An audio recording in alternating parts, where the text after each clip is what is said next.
টাকা পয়সা দিয়ে থাকে।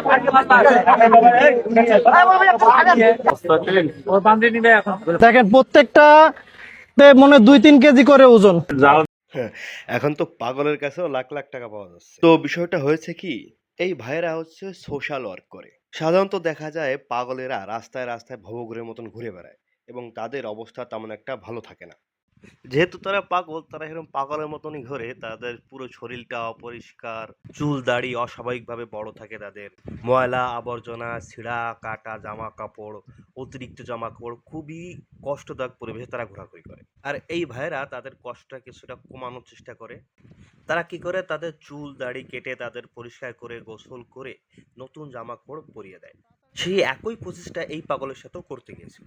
আর সেটা করতে গিয়ে যখন তার গা থেকে এতগুলো জামা নামায়, টুপলা টুপলি নামায়, তখন সেই জামা এবং টুপলা টুপলির ভিতর থেকে বেরিয়ে আসে লাখ লাখ টাকা।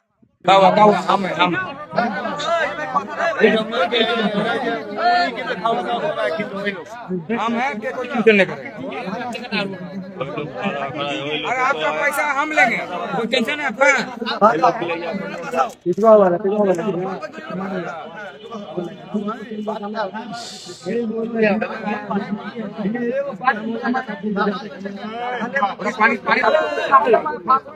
আমরা আসলে এতগুলি টাকা পয়সা তার কাছে পাবো এটা কল্পনাও করতে পারি নাই।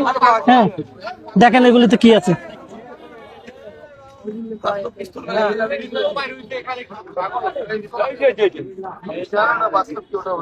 ভাই এখন যে পরিস্থিতি হয়েছে 999 ফোন দেওয়াই লাগবে। পরিস্থিতি যেরকম হয়েছে 999 ফোন দেওয়াই লাগবে, নাহলে আমাদেরই সেফটি থাকবে না, আমাদেরকে মারবো মানুষ। বুঝি না